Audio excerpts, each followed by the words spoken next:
Pero ang pinaka brand talaga na ginagamit ko rito ay Suzuki X-Star. Yan talaga yung coolant na advisable sa kanya. Dahil nung Suzuki X-Star ang gamit ko rito, halos 3 taon yata na hindi ako nagpalit ng brand. Wala akong naramdaman na magkakaroon siya ng malfunction sa motor ko. Ngayon, try natin tong isa. Kasi wala tayong mabilhang Suzuki X-Star ngayon. Pang araw ang duty ko eh. Kaya tiis muna tayo sa ibang brand. Try natin to.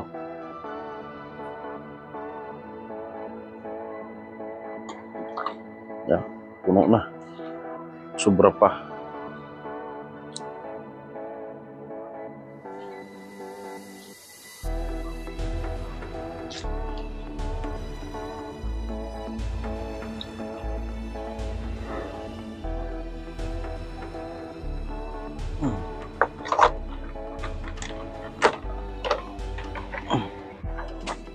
Yan, natapos ko na palitan ng coolant.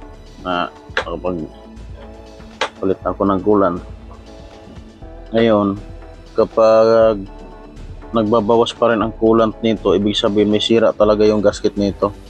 Dito sa may kanyang water pump oil seal ang sira niya. Kasi itong kadalasan sa nasisira sa mga Rider FI, water pump oil seal, lalo na kung yung coolant na ilalagay mo di siya compatible. Lang ang coolant dito kasi talaga, ang bagay talaga sa ang advisable na coolant sa Rider FI, Suzuki X-Star.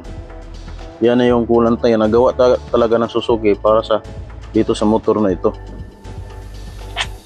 Yun ang nagkaganyan yan dahil nagpapalit ako ng coolant kasi nung nakaraan nagpalit ako ng coolant na ibang brand, tapos nung nakarang linggo nagpalit na naman ako ng Petron. Kaya nagkaganyan siya, nasira yung kanyang water pump oil seal. Pero mayroon akong nabiling water pump oil seal, nakahanda na yan dyan, naka-prepare na yan. Kapag ito nasira pa rin, na nagbabawas pa rin ang kanyang coolant, ang choice ko dito, option ko dito, ang gagawin ko rito, papalitan ko to ng water pump oil seal. Po yung aking water pump oil seal. Ito yung kadalasan nasisira sa mga Rider FI. Kapag galing ka sa takbo, galing ka sa long ride na biyahe, tapos yung makina ng motor mo ay bigla mo pinatay, nasisira yung water pump oil seal. Ito ay lumulubo dahil yung coolant na mainit ay hindi pa napapalitan ng malamig. Dapat kapag kayo ay galing sa biyahe or galing kayo sa matakbo na malayo, hayaan nyo muna na umaandar ang motor nyo. Pagtigil nyo, hintayin nyo na mamamatay yung radiator fan bago nyo patayin ang makina ng inyong mga motor. Ito nangyayari sa akin to dahil minsan kapag galing ako sa biyahe ay pinapatay ko kaagad ang makina ng motor ko. Mali pala ang ginagawa ko. Dapat pala pag galing ka sa biyahe, lalo na kung long ride, hayaan nyo muna na tumigil kusa yung under ng inyong mga radiator fan. 10 to 15 minutes mamamatayan kusa. Kapag namatay na yung radiator fan nyo, hindi na siya umiikot, ibig sabihin malamig na yung coolant na nandoon sa makina, at yung coolant na nandoon sa makina nakababad, nag-circulate na siya, kaya lumalamig na siya, kaya namamatay yung radiator fan.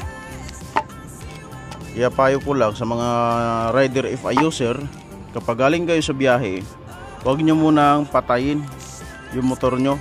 Hayaan nyo na lang na umaandar muna, na hintayin nyo na kusa mamatay yung inyong mga radiator fan. Ito nangyari sa akin, senaryo nangyari sa akin, kaya magpapalit ako ng water pump oil seal.